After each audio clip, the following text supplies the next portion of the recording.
Okay, Scott, let's be ready now. I think it's setting up. So On here, does mine says participant. Do I push that button too? what is it saying you said? It says participants, because I had when I got on Zoom with you, I had to push start video, unmute, and it says participants. Oh no, you don't have to push anything. You're good. You're good as you are. Actually, well, one thing I'm gonna do, Scott, is to just change your name. I just noticed that in the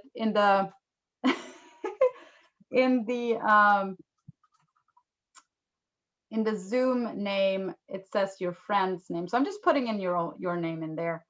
All right, I think we're live, Scott. I think we're actually live now. So I just want to say welcome everyone, and welcome Scott to this Color Bold Spotlight of the Month for April. My name is Mia, and I work for UW-Madison Division of Extension for Outagamie and Winnebago counties, and I work closely with the Color Bold Business Association to coordinate their events and to do this really fun ongoing series highlighting business owners in Northeast Wisconsin that somehow is tied to the Color Bold Business Association. So I just want to say it's a big honor to introduce to you Scott Hill, or Wakadadli Huni. Excuse me, Scott. I am trying. Okay. Please correct me when you get your turn. He's an Oneida artist, born and raised on the Oneida Reservation in Wisconsin. He was given the name, which translates to "he teaches himself." And this name fits him really well, as he is self-taught not only in his art, but across life spectrum. Scott has been practicing art for close to 30 years in his studio gallery located in Oneida, creating work across mediums, including pencil, clay, paint, stone, sculpture, fabric arts, and more. And most recently, Scott is completing the hand-carved sculpture of Sky Woman, inspired by a creation story, which begins with Sky Woman falling from the sky. Tune in today and learn more about Scott's journey. And please, anytime, put in your questions in the chat box. This is an interactive experience. I have some questions for Scott, but please let us know if you have any questions. Now, Scott, how was that introduction?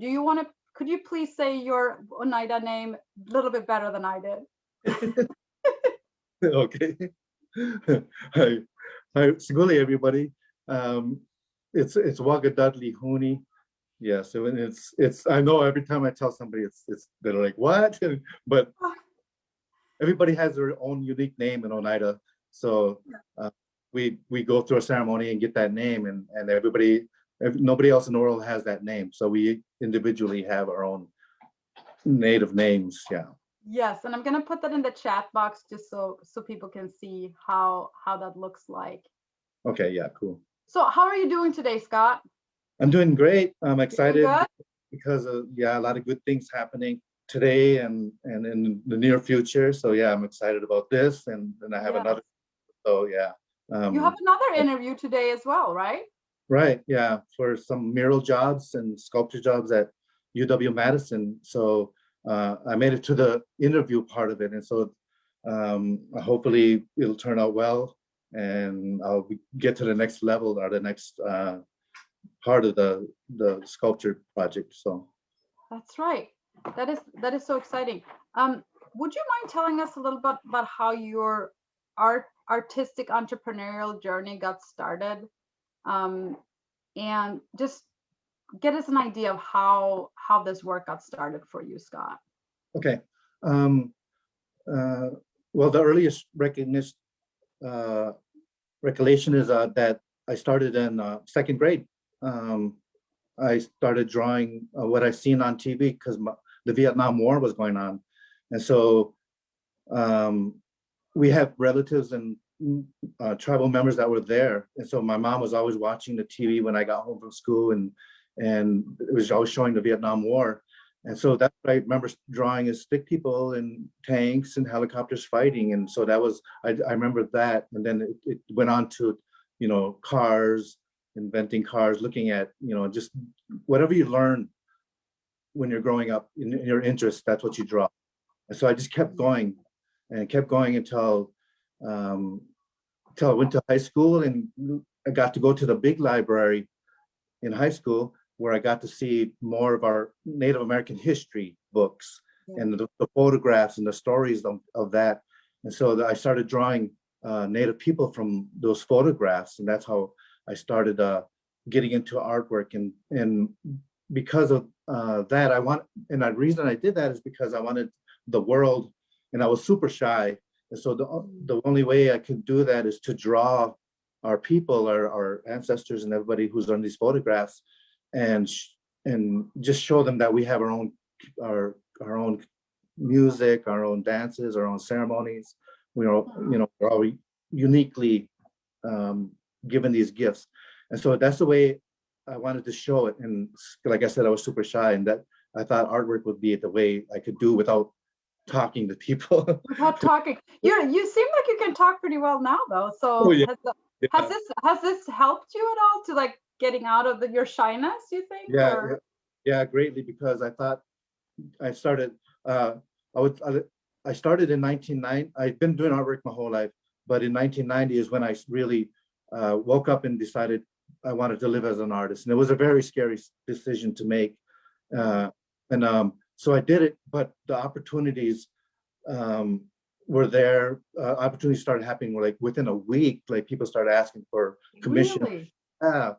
And I was, and then so I just kept going within more opportunities, and I went after jobs, and we're starting to get jobs. And so I couldn't believe once you decide to be an artist and dedicate and devote your life to that, many opportunities begin to happen, and it just was full force. Yeah, and I just kept going with it. Yeah. So when you decided to be an artist, do you mean that you decided that that's what you wanted to do for a living? Right. Yeah. Right. Because I went to school and got my degrees, and everybody that I talked to and that see my work were like, man, this is awesome. So I knew I had the gift and the tools, everything in front of me to do that, because when I was working, I was wishing I was home drawing or painting, whatever. Yeah. And I was getting to the point where I was like, I don't even want to punch a clock ever again. And so I woke up and made that decision, which was very scary, and it was the right one for me. So any life-changing decisions are very scary to make, and so you have to be brave about that. So yeah. So when you first got started, besides being scary, do you feel like the Oneida community was supportive of you in terms of supporting your business or your artistic business? No,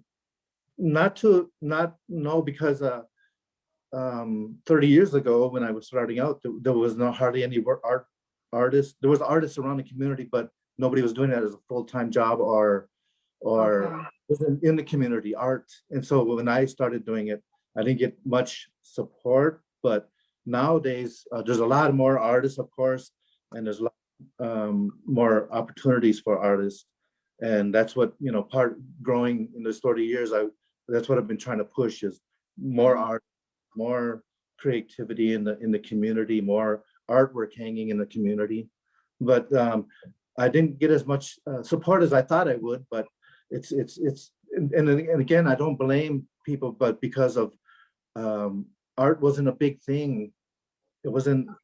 But nowadays, it's people. It's way better now compared to back then. And I got minimal support that I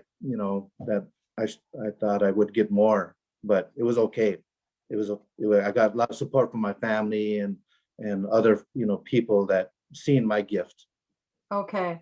Do you think you've been part of creating a more supportive environment for artists and entrepreneurs within your community?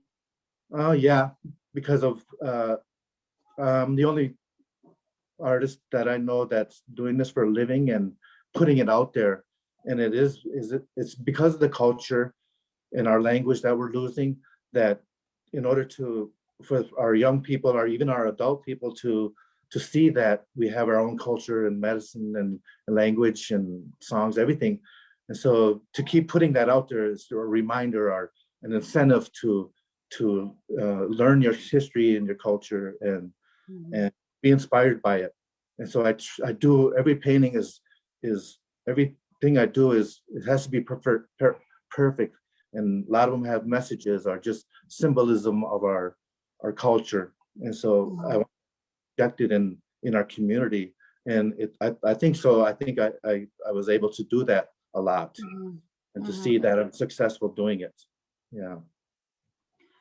That's amazing. So how do you think that your business has grown and changed through these? So it's been about 30 years now since you made this decision. It's grown. I tell people who want to be an artist that changes go through your life, and so you change with with these opportunities, and you have to, as an artist, you have to take on every opportunity, and because it progresses your career and your life. But if you don't take those opportunities or take them on, and which I've done, I've missed out on opportunities which would have benefited my career faster and better, and I regret those. But those are, you learn from those, right? And so you learn not to, you try to take every opportunity that's put in front of you, and they're put in front of you for a reason, right? And so up to you to take those choices. But so I continue to do that, and so different changes. Then you learn, and healing is art heals. So I do artwork. You go almost into a meditation, when you're doing art, because there's nothing else to do except your art and your thinking. So you're almost meditating and creating. And so changes, you become a critical thinker and think through a lot of things. And so that makes you change your way of living, your way of thinking, and it inspires. If it inspires me and there's an emotion about it, then it's right. Then I need to put it out there and put that message out there. And so it took a while through those decades to realize some of the things that I even had to realize that it was a gift that I had, that I can do this for people that and it doesn't always happen. It takes a life, a long time in life to realize some things. But people tell you things too that you don't believe, like, you just don't, it's just too much to believe. But and I don't want to get a big ego about it or a big head about it, because I know artists do, and I've learned that, and I just want to keep grounded and just keep showing my art. And so your artwork changes with every 7 years or 10 years, whatever it is, and when you make your changes in healing, and then you start to see what the people need to see, or what they want to hear, and what they want to feel, even emotionally. And so we can do that through art. Artists can do that. In fact, that's our responsibility as artists, is to inspire and to push people to appreciate art and to love art, and it inspires people, because everybody buys art for their homes, whether it's a knick-knack or something that inspires them. They buy it and they put it in their homes because they need that in their lives. And so I think art does that. And so and then later I started learning how to manifest what I want, whether it's life, the career I want as an artist. And so I was able to you get to a point where, okay, I need a change. And so I started manifesting, and I learned to manifest and meditate on what I really wanted. And now I'm getting it. And I get everything I want. I meet the people I want, the positive people in my life, the people that are connected to the earth, who love the earth. And those are the people that I surround myself with, because we feed off that energy, and we know we're not alone thinking. People think about their lives and they think they're alone in their thinking. And so it's not like that, but we're programmed to think like that. I can see, Scott, you have a lot of love around you. A lot of people are just checking in on Facebook Live, just saying hi to you and how amazing your work is. And we actually have a question too for you from one of the audience members. Kimyada is asking, now that there are more artists that you are surrounded by, and you kind of built more art, more of an artist culture, do you work with up and coming artists? If so, how, or do you have goals of interacting with up and coming artists? Yeah, when I meet new artists or beginning artists, I want to talk to them about what to expect in the future. And I do in the future, like I said, these changes that are coming. I want that's one of the goals, to be able to have workshops, and not only me, if I can't, like, because my gift was free, I want to give it free. I want to be able to teach for free, and then have them just buy the supplies they need. Because it's free for me, I want to give it away too. And so I do, in the future, I do want to do that. I do want to inspire and help other artists that are up and coming, and let them know they can live as an artist. It's possible. It's you can do it. Yeah, once you're devoted and dedicated. And I want them to help them find their whether it's painting, sculpture, clay, anything, any of the mediums, right? Music, everything, play, acting, everything. So that in the future, I do want that, and that's one of the goals. And for me to manifest to corporate level, which I'm doing now, is I want corporate level monumental sculptures and paintings, and that's what's happening now. With this next interview, I'm applying for that at UW-Madison, and so that's part of my goal, is to inspire and to teach other artists and get them going. Right. To have a gallery or gift shop for them to sell the work. Yeah. So why is it important to you, Scott, to reach like that audience of corporate level support? And I mean, because that would be a really, obviously those would be very big contracts, and also they would reach like really a big mainstream audience. Why is that important to you to work with those stakeholders? Because of the goals that I have in life, and so so you get to a point where I got to the point where I perfected what I wanted to do. So the next level is this and that, and so I wanted to get to the corporate level, because the money is bigger, and the project is like one project where I'm doing right now, where I'm just getting done with doing painting all night, doing a lot of work, and making $1,000 here, 1,000, 2,000, whatever it is.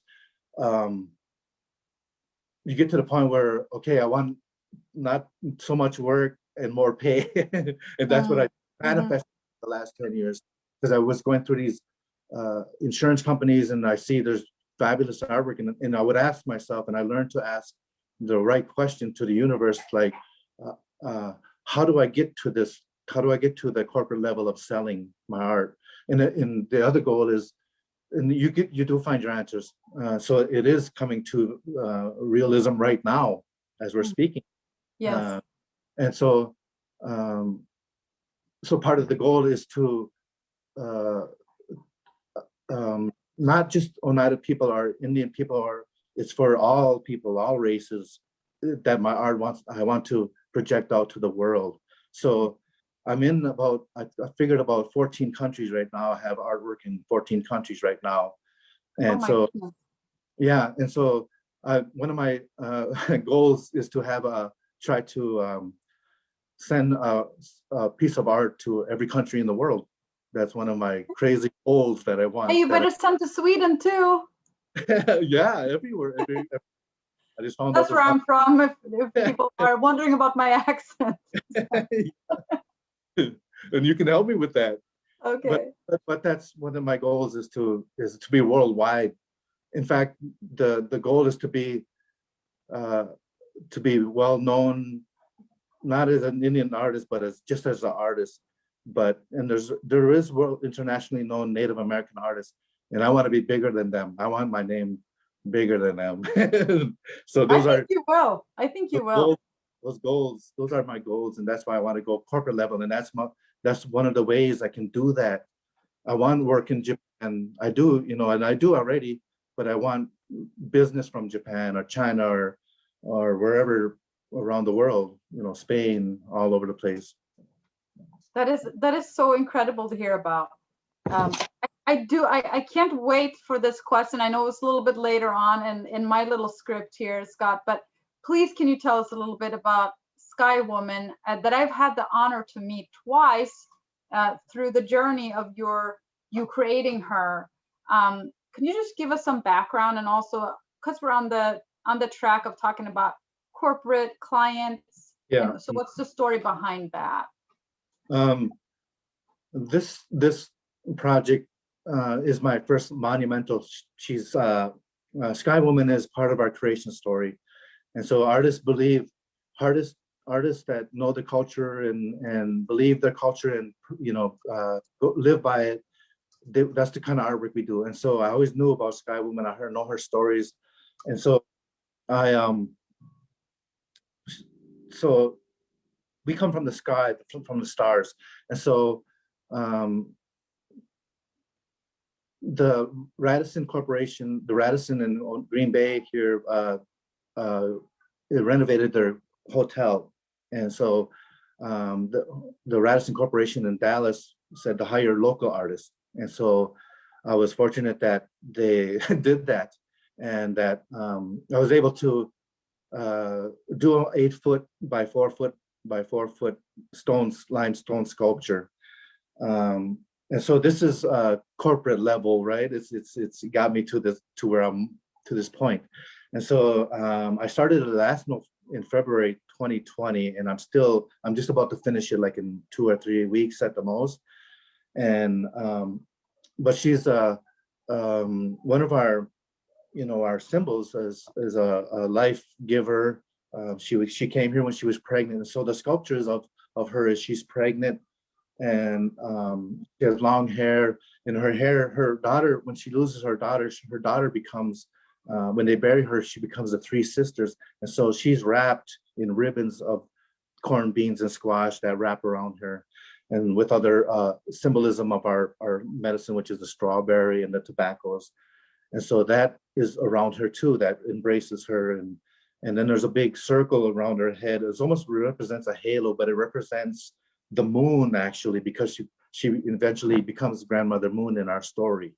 So she's actually Grandmother Moon. And so that's how I got this job, is through the corporation, Radisson Corporation. And it's my first really big monumental project, and it was pretty intimidating and it was scary, and so it's now I'm to the final stages, and I'm excited about it, and I want it finished, and I want people to be able to drive by, and I'll put it on Facebook and announce when people can drive by.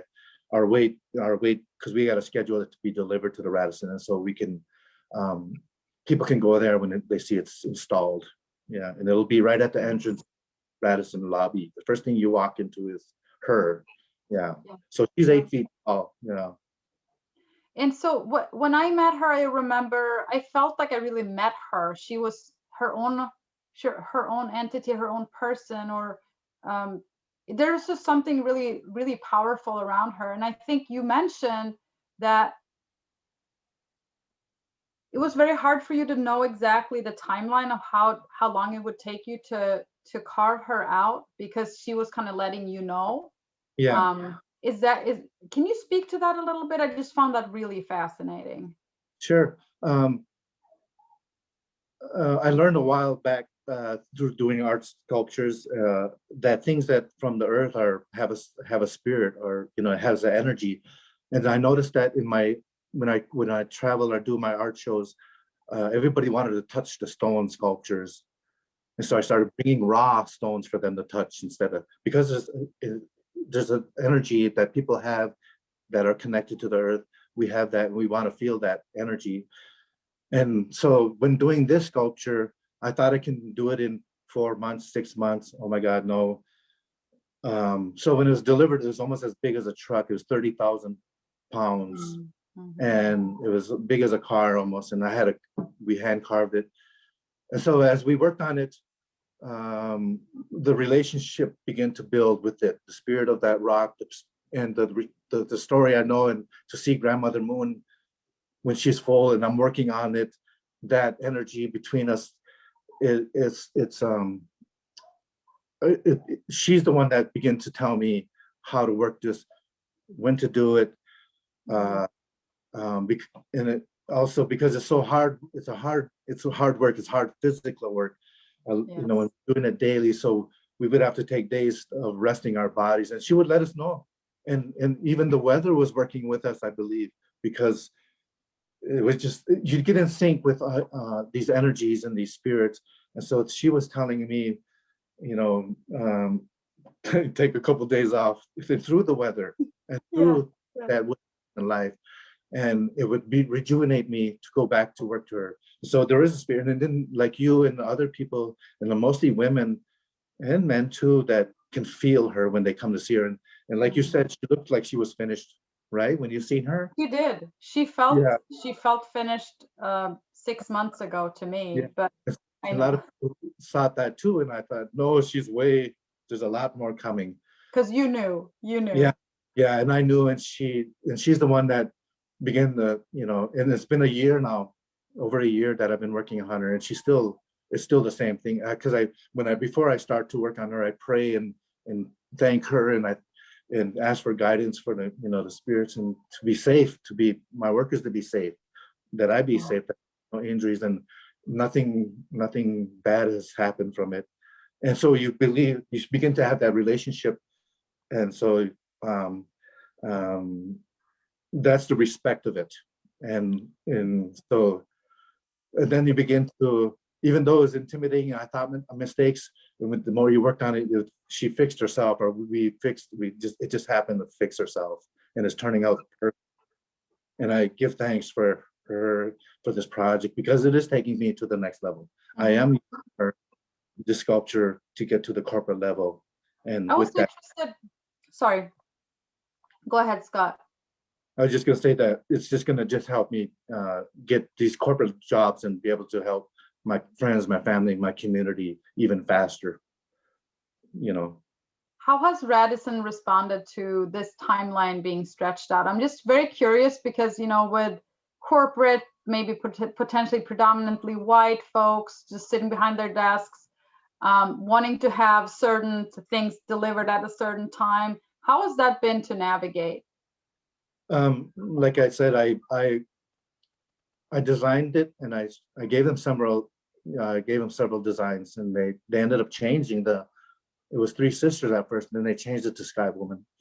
And so I had designed 5 more Sky Woman designs, and then they wanted it to be welcoming. And so I didn't want to have her arms out projected like that because of the delivery and everything. So the way I designed her is everything's tight. She's just an almost like an hourglass shape with a halo like types. And I didn't want, because of the delivery, and it's simple that way.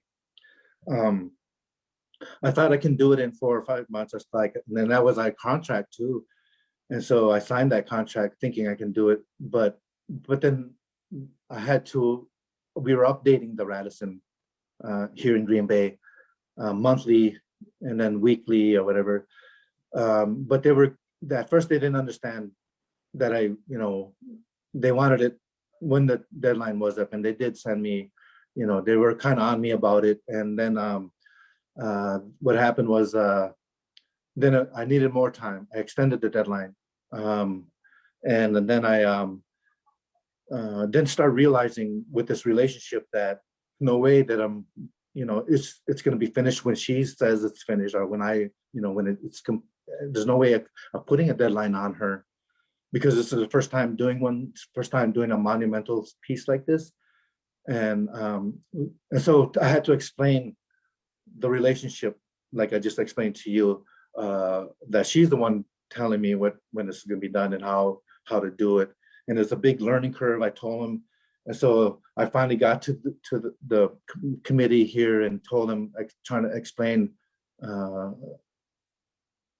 best I could how it feels with this relationship with her, that she's the one in charge, not because I don't want to, I can't hurry her, and I tried to, and I'd hurt myself, and that was to not hurry, and because she's going to be here forever.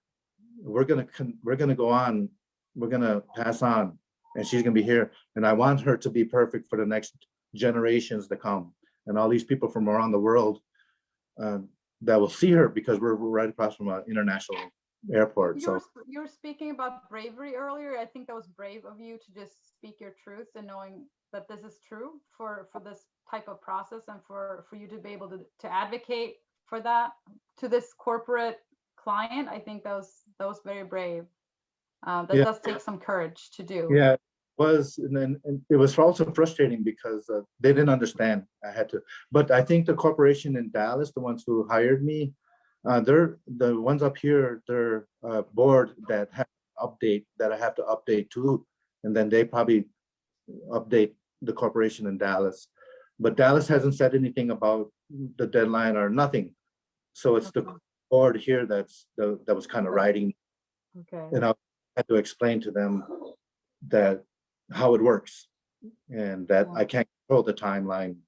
But now I can. I did meet someone the other night actually who's from Chicago and understood right away that there is deadlines. And he said that that's how it is in the corporate level, that you do miss a lot of deadlines. So don't worry about it. And so a lot of people are telling me that throughout the course that help support me, and not to worry about that, not to worry about the timeline.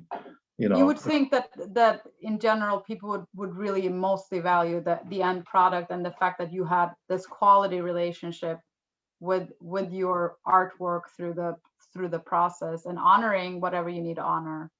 Yeah. We are up to the half hour, but I do have another question from Kim Yada, and then I also wanted to get to just a final wrap-up question. So Kim Yada is just really curious about hearing about your work, if it's painting, sculptures, or does it include other types of art? She's also interested in the price range.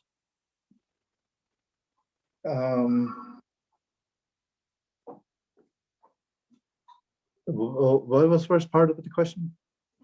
She wants to know the wide range, like what does your art consist of? Is it mostly painting, sculptures, or is it other types of art too?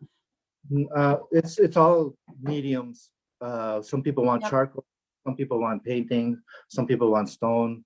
But almost everything I do sells. I hardly have any inventory.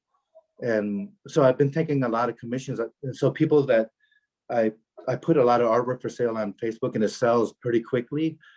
Yeah. And I sell it about 5 times. And so I tell the customer, the best thing is to commission what you want. I'll do whatever you want, colors, the symbolism. And a lot of people like what I sold. And so I'll do something similar to it, but not exactly, because I don't like that. And it's because the emotion and the belief isn't in the second one that you try to reproduce. Then it's just so the originals are belief, their emotions, and so yeah, and those they're all variety of prices, depends on the size, the detail, how much time you put into it, and so so that's how that goes. Yeah, it's the size, the details, so it's always different. Yeah. So that's an interesting part too. Is what I've gathered is, are you mostly doing your marketing on Facebook or other social media platforms? Mostly Facebook. That's one of the biggest ones that you could do daily. That you can sell daily, and that's what artists need is somewhere to sell on a daily basis, pretty much. And so yeah, and I am gonna get a web page because I'm getting to the corporate level, and people always ask, where can I look at your artwork, or where can I buy some artwork? And so this sculpture that I'm doing now has really, all my energy is going into that this whole year. So I haven't been able to get in it, build my inventory. And so within in the next couple of months, I'll be able to start doing that. And people will be able to buy t-shirts, hats, good, prints, tote bags, whatever, mugs. So I want to get a good variety of merchandise to be able to sell in 2 or 3 months or whatever it's going to be. So yeah. Okay, so Scott, any final words of advice to fellow artists, entrepreneurs that may want to embark on the journey similar to yours before we wrap up? Sure.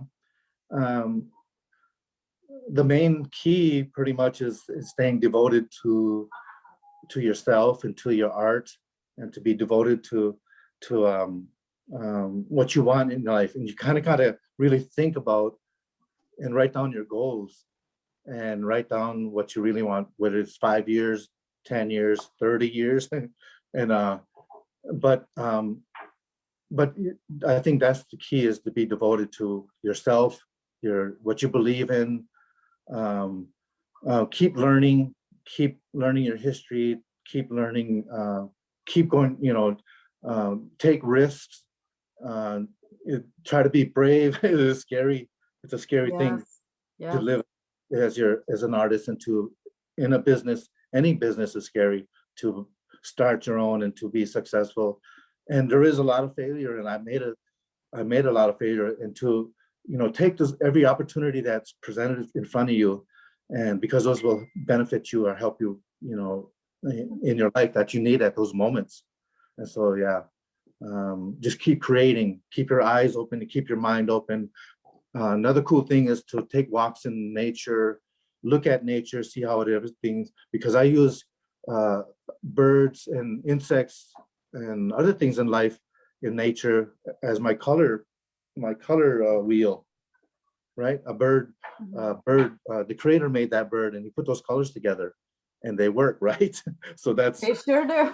that's how I look at birds, the colors, their combinations. And a lot of people have that problem, is with colors. And so look at nature, Google birds of paradise or insects, because they're all really cool colors that you can combine. And Got some good cheat sheets out there. Yeah, there is. Everybody has it.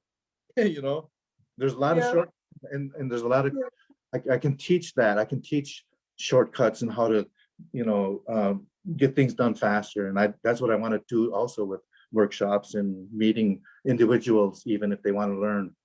So if you want to, man, I can't, Color Bowl can't wait to see what's next for you, Scott. This has been such an enriching conversation. I've been so blessed to have this conversation with you, and we will definitely stay tuned. And thank you everyone for joining and for listening in. This video will be saved, so you can always look back or share with friends or family or other entrepreneurs out there that may want to embark on Scott's journey. I just want to say, please tune in next month. Rhonda Chandler from Loving the Skin I'm In is going to be featured in the May's Color Bowl Spotlight. Thank you everyone for being here, and thank you again, Scott, so much. You're Any welcome. final? Thank you for the opportunity, and because it's good exposure for me, and I just want to help other artists and to inspire them to take that role as an artist, because it's a big responsibility too. It helps many people. If you want to help people art, But thank you again. Thank you so much, and have a great rest of your day. And good luck with your next interview. Okay, thank you very much. Okay. Okay. Bye. See you.